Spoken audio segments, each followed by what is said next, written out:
What's up, everybody, and welcome to a special episode of Scouting the Fins right here on the Three Arch Per Carry Podcast Network, part of the Five Reasons Sports Network. The Miami Dolphins have finally won a game, just like the Dolphins kicking off the season and winning against the Jets in what could have been a potential accident. You need to be ready too. After an accident, your first move should be calling 305 800 pain. Better Business Bureau accredited with an A plus rating.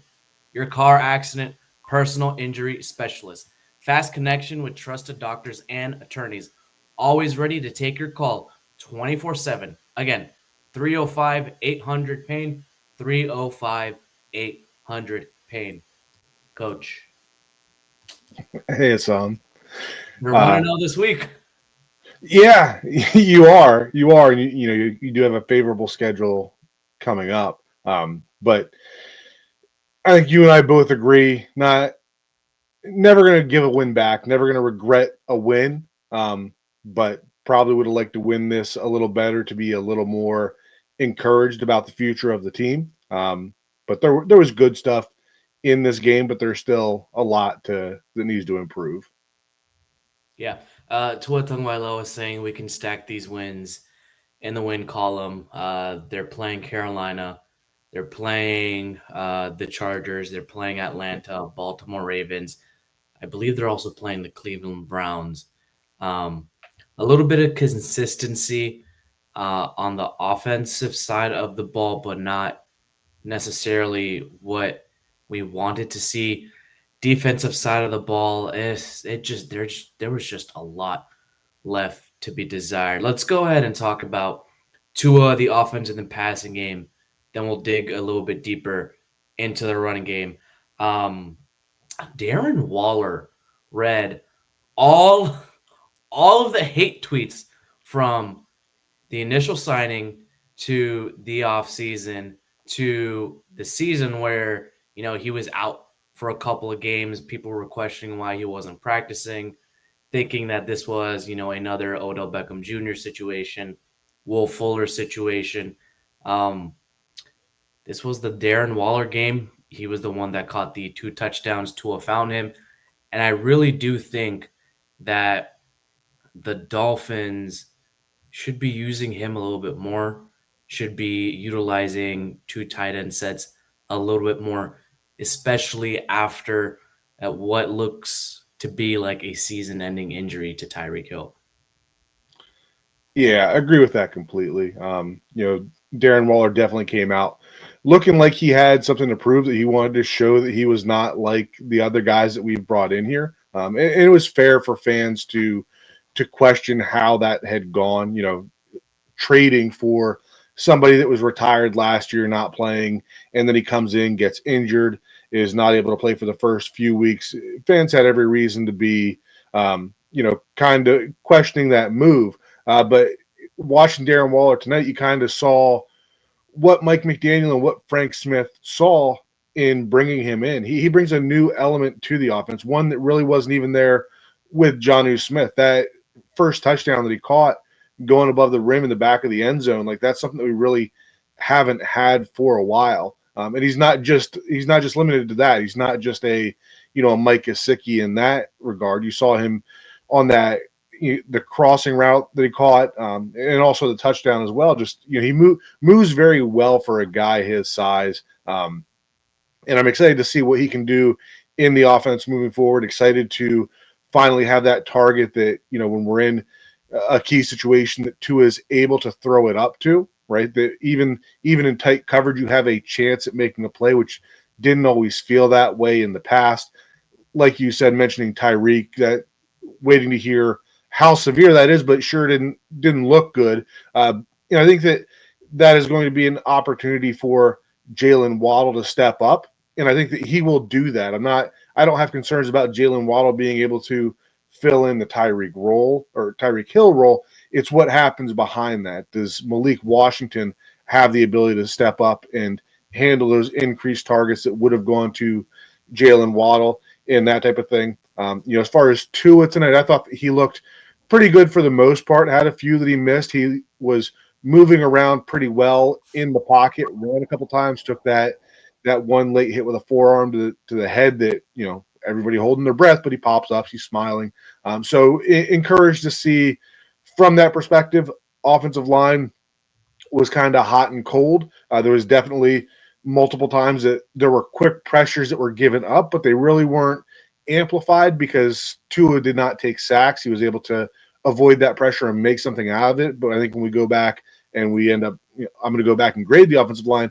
I think we're still going to see some really bad losses in there from the offensive line. But on the offensive line, kind of a bright spot is that Cole Strange, at least from watching the TV copy, he seemed at least serviceable, right? I don't remember seeing any eye popping, right? This is, solving it for the long term type plays, but there also wasn't the awful losses that we've seen from both guard positions in the past. So looking forward to grading that one to see how he comes out there as well. Yeah, I want to say that Cole Strange was actually on this Dolphins podcast a while ago, even before you were here, Coach. And I'm glad he's a Dolphin. I remember he talked to me saying that he really does think that he would have been drafted, but that he thought that he was going to be drafted by the Miami Dolphins when we went off stage, and he was telling me that they had brought him in for a visit. They were talking about potentially taking him somewhere around the third or fourth. And right then and there, New England picks him in the first round, shocks the entire NFL that year. I think he got a little bit out of scheme in that New England team, and it fits a little bit better in Miami. He can play both left guard, right guard. And I wanted to ask you this because looking at some of the runs on the right side, obviously we'll know a little bit later on the analytics, there was nothing crucial where a block was missed. I would have to go back and look at the tape, but the runs on the right side actually gained positive yards and got what they needed to get.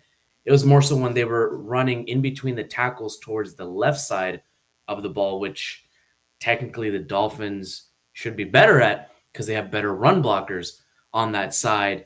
It looked like, stuff runs only 1 to 2 yards as well.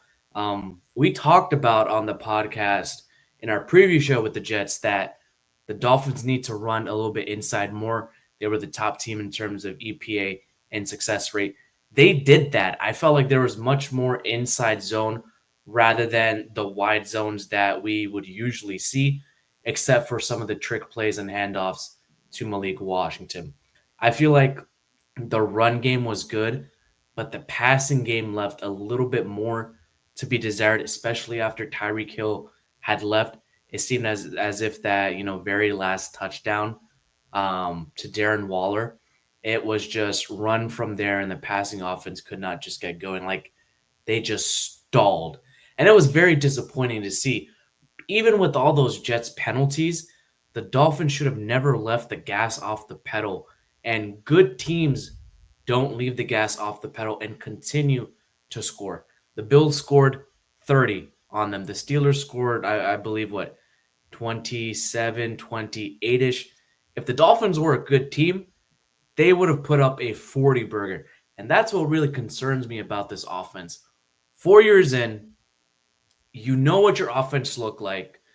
Yes, you have shifted pieces here and there. Tyreek Hill is now out. He's been the main focal point. You have to go to Jalen Waddle. Darren Waller looks to be coming along, even though it's one game.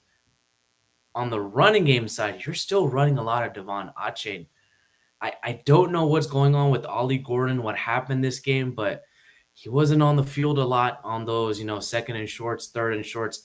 And even at the very end, he was at the 3rd and 10 just rushing the ball and went backwards. Where was that on 1st and 10 and 2nd and 10, just trying to get those power rushes? Some of these personnel moves, I'm still not liking, Coach. Yeah, and that was, you kind of alluded to how good teams play. And one of the notes that I had for myself before we were getting on here is that, if we were coming into this game and we were 2-1, like a lot of us thought that we might be able to be coming into this game, that, maybe this is the type of game that, good teams do enough to get by and you skate by with a win against a division opponent, you don't feel great about it, but you're happy with a win. But for the Dolphins, who are not, were not 2-1 coming into this, right? You really wanted to see them, like you said, keep the foot on the gas, really run away with it, and show some consistency and the ability to put away bad teams because you can get away with this here and there against other bad teams in the NFL. But if this is your level of performance that is your standard for the season, then you're not going to win many more games with that type of performance. Like the Jets are a bad team. Like they are undisciplined. Everything we talk about with the Dolphins in terms of you know, being undisciplined, making stupid mistakes, the penalties after the plays, stuff like that. That's exactly what you're getting from the Jets. That's not a good team. So, wouldn't celebrate this win too much. I did feel that, and I had tweeted about it early in the game that it did feel like the Dolphins were going a little less heavy on the outside zone concepts. Again, interested to see how that plays out when I go through and grade and chart those concepts. But it did feel like they were trying to do some different stuff, and I don't know whether that was necessarily just a change in philosophy or it was an admission that the personnel they have is not equipped to run the offense that they want to run. So I'll be interested to see how that plays out. We talked about Cole Strange a little bit there. The only play that I remember in real time that I thought that he did not do well on was actually the Devon Achane touchdown, that crack toss concept. He That was actually a ended up really going the good wrong way concept. on that. That was a really good concept, and I know you highlighted it as well, where they wrinkled in more so of like a fullback lead to Yep. have an extra blocker rather than just in like a single back type of formation where Ache just has to make the move. That was a really, really good concept, and I think that made up for the fact that Cole Strange had a missed block on that one because I definitely did notice that. Yeah, you're right, and that the misdirection there is what held those linebackers long enough that HM was able to get across the line of scrimmage after making that the safety or corner, whatever that defender was, make him miss. But again, as we talk about it constantly, like clean up one or two things, and that's a walk-in touchdown. If Strange stays to the play side of that and climbs and cuts off that traffic that flowed over to Achan, then then all that Achan has to do is make that one defender miss in the open field, which he's going to do nearly every time, and it's a walk-in touchdown. I agree with what you're saying about Ollie Gordon. I know through most of the game they had a very even run pass balance in terms of the play calls. I'm not sure how that ended up because I don't know if they ran the ball a little more later in the game and it kind of skewed that. But it was pretty even throughout the game. Ollie Gordon really didn't seem to be getting a lot of traction in terms of the runs. Felt like he was maybe trying to bounce stuff a little more than he did in the past versus, just sticking his nose up in there. And again, right, once we get back to the film, we can kind of look at that and see whether he was passing up opportunities and that's why his carries were cut down some. I don't know yet, but we've talked about it over and over again that they need to find ways to reduce the load that Achan has, whether that was Jalen Wright coming into the season, whether it's Ollie Gordon now, and with Tyreek Hill being out, then that opens up another book that we've talked about a lot in the past, and that's splitting Achan out and using him as a receiver as well. So that could be another opportunity as we move forward in the season to see Ollie Gordon get more snaps on the field. Yeah, final thoughts on the offense. Let's take a look at some of the advanced metrics in terms of EPA per play on the offensive side of the ball for the Miami Dolphins. They were tied with the Pittsburgh Steelers. They were ranked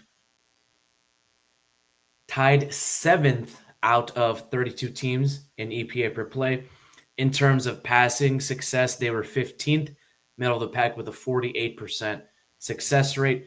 They were blitzed 33% of the time, which was seventh most in week 4. Now, in terms of passing, Tua Tagovailoa was the fourth best today, fourth best quarterback in week 4. He had a .44 EPA per dropback, fourth best in week 4. And then in terms of offensive success rate, the Dolphins were not really that well. They were 23rd in the league with a 34.5% success rate when they were rushing the ball and a negative 0.10 EPA, which was 24th in the league. Going back to my previous comments, yeah, it looked like, the run game numbers in terms of rushing yards were good. In terms of efficiency, down and distance, which really killed it at the very last drive, is what killed the efficiency of their run game. And to put teams away, especially good teams, you got to be able to run the ball in those situations. All right, we're gonna go ahead and get to break and talk about the Dolphins defense. Fall always feels like a reset between back to school, busier routines, and shorter days. Finding time to cook can be tough. That's why I love Factor. Their chef prep, dietitian approved meals make it easy to stay on track and enjoy something comforting and delicious, no matter how hectic the season gets. More variety, more meals. Choose from a wider selection of weekly meal options, including premium seafood choices like salmon and shrimp at no extra cost. Support your wellness goals. Enjoy even more GLP-1 friendly meals and new Mediterranean diet options packed with protein and good for you fats. Savor global flavors for the first time. Try Asian inspired meals with bold flavors influenced by China, Thailand, and more. From more choices to better nutrition, that's why 97% of customers say that Factor helped them live a healthier life. Feel the difference no matter your routine. I am a customer. I think this week I might order some shrimp and salmon. I feel like into some seafood. Dolphins fans, don't get me started on this. Uh, Dolphins are mammals. They are not seafood to eat. Eat smart at factormeals.com/3yards50 off and use code 3yards50 off to get 50% off your first box. Plus free breakfast for 1 year. That's code 50 yards off at factormeals.com for 50% off your first box. Plus free breakfast for 1 year. Get delicious, ready to eat meals delivered with Factor.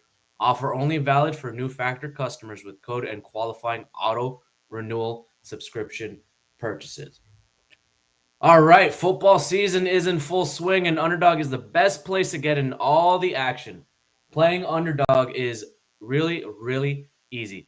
Just pick whether your favorite players will go higher or lower on stats like touchdowns, receiving, yards, interceptions, and more. Get your picks right, and you can win up to 5,000 times your cash. That's right, 5,000 times your cash.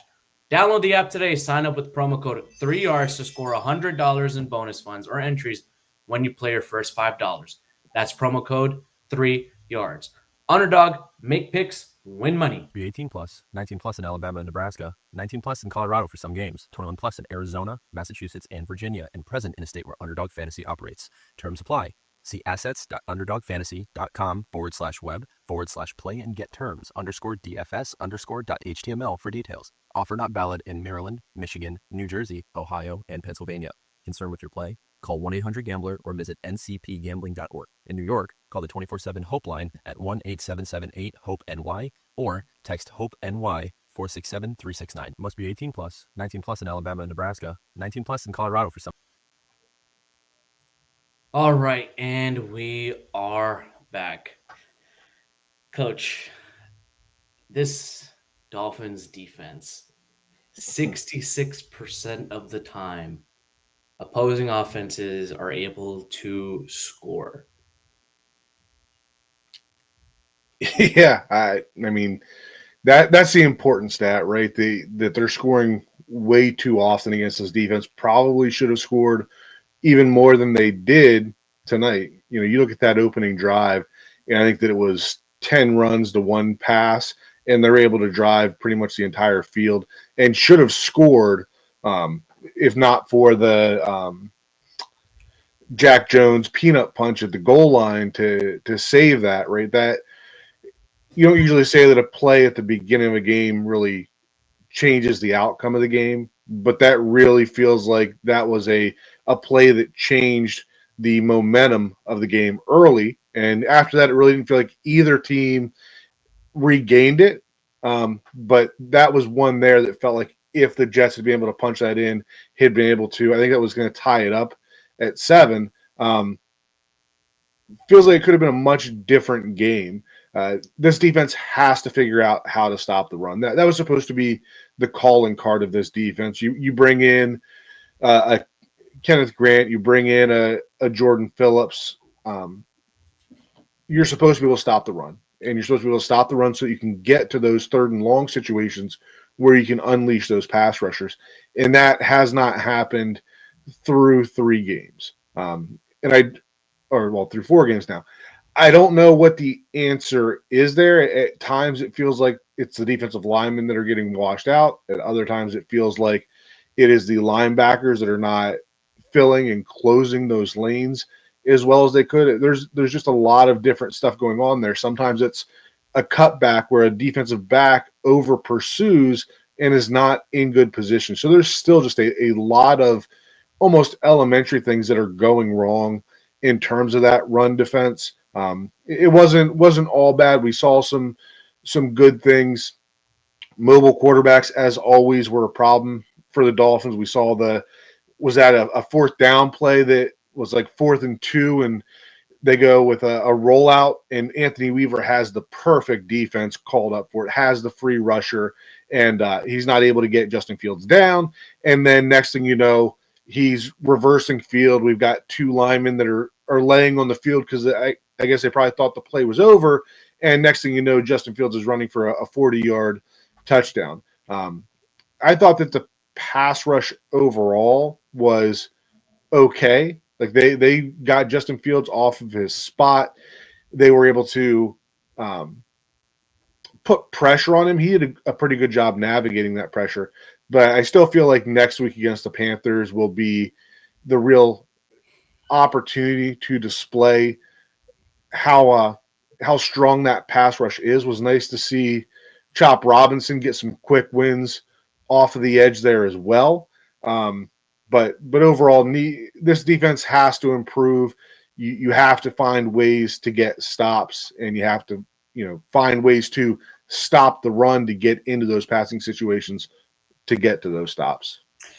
Yeah,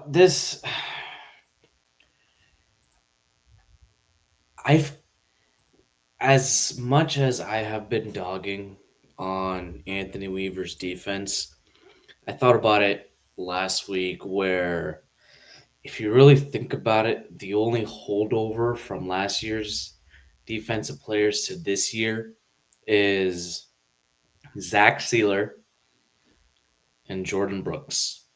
Jalen Phillips was out, didn't play a whole lot. Yeah. Bradley Chubb was out, didn't play a whole lot.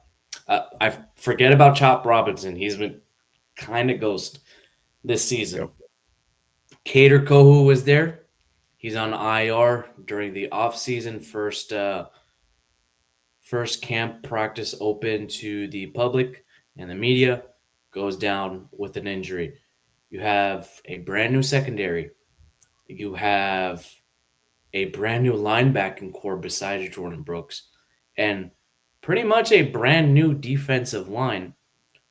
4 weeks in, and they haven't looked good. They're still trying to break in. This secondary is just getting torched underneath, even though they're playing very soft and they're trying their best not to get beat deep. But it's those little paper cuts that just continue to happen. And we saw it with Fangio as well, but with Fangio's defense, he was able to get pressure with 4 or 5. With Anthony Weaver's defense, he's trying to create pressure with 4 or 5, and they really just can't get home. We'll talk a little bit about the pass rush, but I want to talk about this Jets offense. They are not good at passing the ball, but they absolutely gash this Dolphins run defense. I'm talking about 11th in EPA per play per rush, EPA per rush, which was 11th. They had a 19th success percentage when they were running the football. They were ranked 6th in yards per rush, which was 5.5 yards per rush. And in terms of first down per rush, they were sixth in the NFL. We talked about it. The Jets are a really, really good first down rushing team. On first downs, they were getting almost 7 yards a pop. 7 yards a pop. Now, those Justin Field, that Justin Fields fourth down run kind of skewed the metrics, but it still counts. I I don't know what it will take for the Dolphins to be gap compliant in terms of trying to close down the hole. Maybe it's a linebacker issue. Maybe the secondary can't necessarily tackle that well in the open field, or just maybe the defensive linemen are not playing their gaps soundly. This is something that will have to be monitored going forward. And in terms of the pass rush as well, the Jets did a lot of four-man rushes up against this Dolphins offense, but holy moly, 47.4% of four-man rushes for the Miami Dolphins, and they still could not bring Justin Fields down that much. I mean, for a guy who doesn't pass the ball well, who tries to scramble around, you have Willie Gay, who, number one, runs around like a maniac and can make tackles. You have Jordan Brooks, who's supposed to be elusive, who's supposed to run sideline to sideline.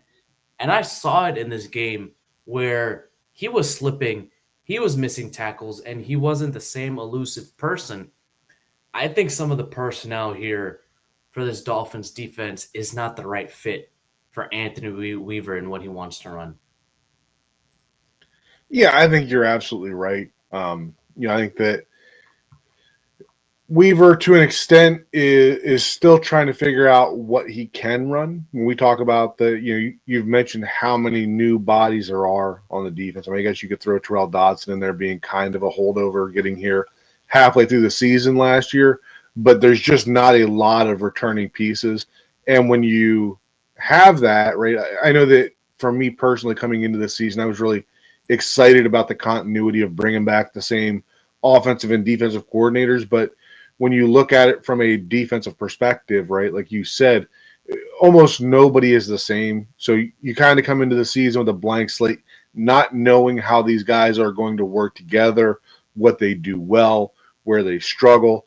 And then you look at the cornerback room that Rasul Douglas and Jack Jones weren't brought in until very late. So, from a schematic standpoint, Anthony Weaver is still very much figuring things out. This was a bad matchup for the Dolphins in terms of how well the Jets do run the ball and having the mobile quarterback to go along with it. I would almost argue that Tyreek Hill wasn't even the biggest injury in this game. Like the Jets were able to kind of switch between Breece Hall and Braylon Allen early in the game, keep them fresh and just keep running directly at the Dolphins. Braylon Allen going out with an injury felt like it changed what the Jets were able to do offensively and kind of gave the Dolphins a chance to recover a little bit. Had Braylon Allen stayed in the game, again, could have been a very different outcome in terms of the Dolphins being able to get some of those stops that got them into those longer down and distance situations. But as we look forward to the Panthers, their run game is not nearly as good as the Jets, and it doesn't have the same threat of the mobile quarterback as what you have with Justin Fields.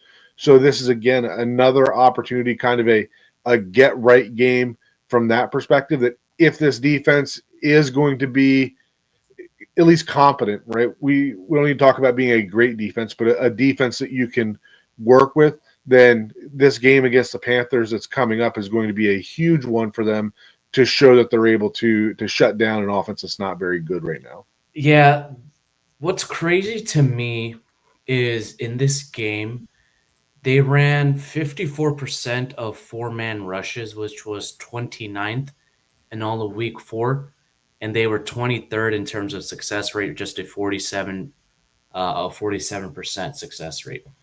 We talk about the Dolphins blitzing their defensive backs a lot. Tonight, they ran the sixth most defensive back blitzes, and they were only successful 33% of the time, which was tied second worst in week 4. It's not working. What Anthony Weaver is trying to do, it's not working.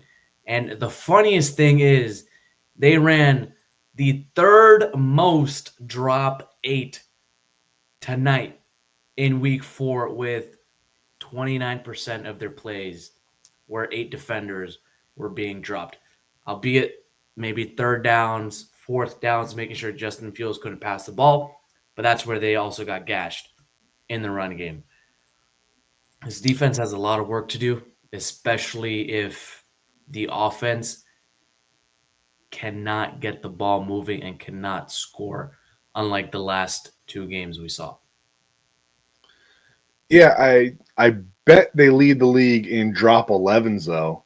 That was a new wrinkle when he dropped absolutely everybody. There was nobody at all uh, trying to even rush Justin Fields. We've seen those funny clips in the past where there's one defensive lineman rushing and 5 offensive linemen, but that was literally all 11 defenders dropping, and the secondary still found a way to screw it up and have a penalty that gave the Jets a first down on it anyways. But I do think that goes back to Anthony Weaver still trying to figure out what's the best way to handle it. I did feel that this week, and maybe it was just the fact that it was Justin Fields, and Justin Fields is not as good at attacking the blitz the way that some of the other quarterbacks that we've faced are.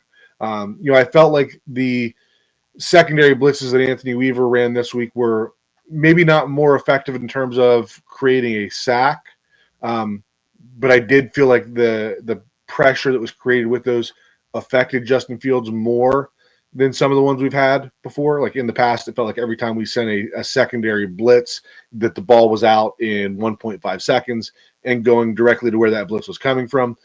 Didn't feel like we had that tonight, so I don't know whether that is Anthony Weaver and the defense learning how to disguise that better, or whether it's just Justin Fields not being as good at recognizing it as other quarterbacks have been.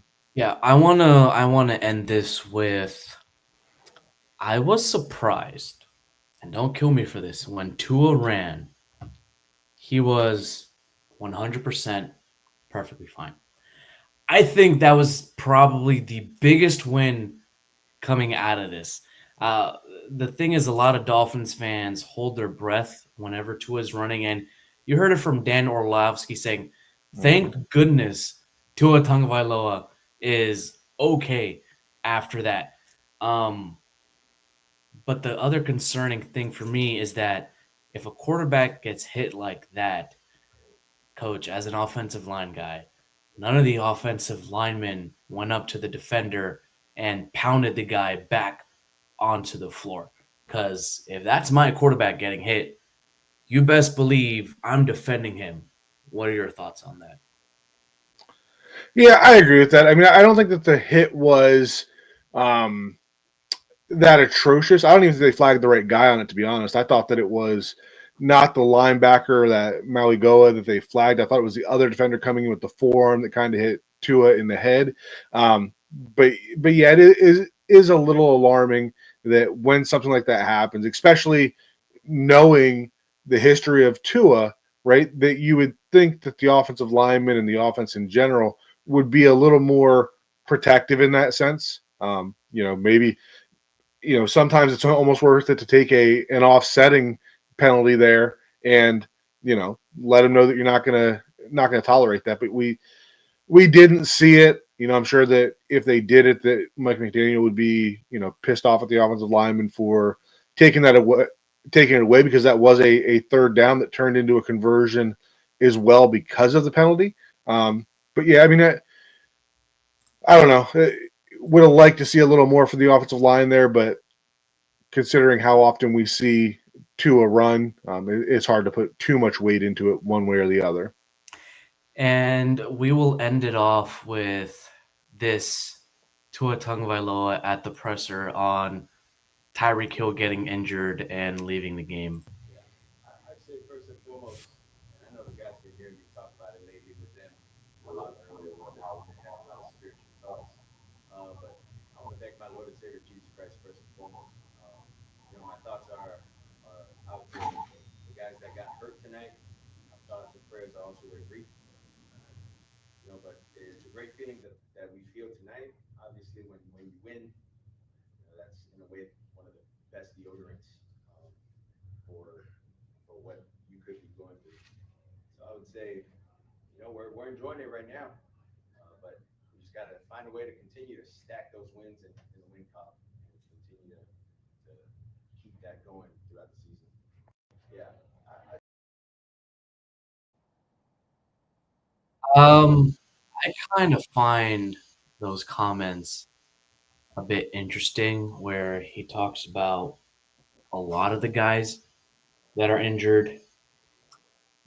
Doesn't really name drop Tyreek Hill, who's the superstar on the team, the guy who you claim to be, a really good guy, good friend, and you give prayers to all the guys, okay?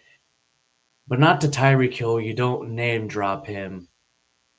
But who else on the Dolphins got injured?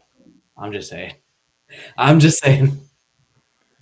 Yeah, I actually couldn't hear the audio there, so I don't know exactly what Tua said, but that is a little bit surprising that you wouldn't hear him talking about Tyreek when talking about the injuries. I think it's kind of been well documented.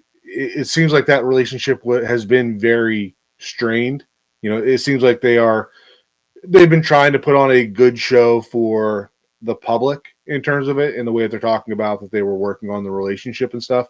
But I'm not sure how much anybody really bought it that the two of them were on great terms. Felt very much more like a business relationship.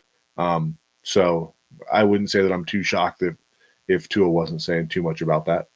Yep. We'll do a little bit of a film review. Stick with us here on Scouting the Fins. We'll do a little bit of film review on Coach's channel. It'll also be up here on the Five Reasons Sports Network. And stick with us if you're part of Only Fins on the Premium Vetted Stage Show.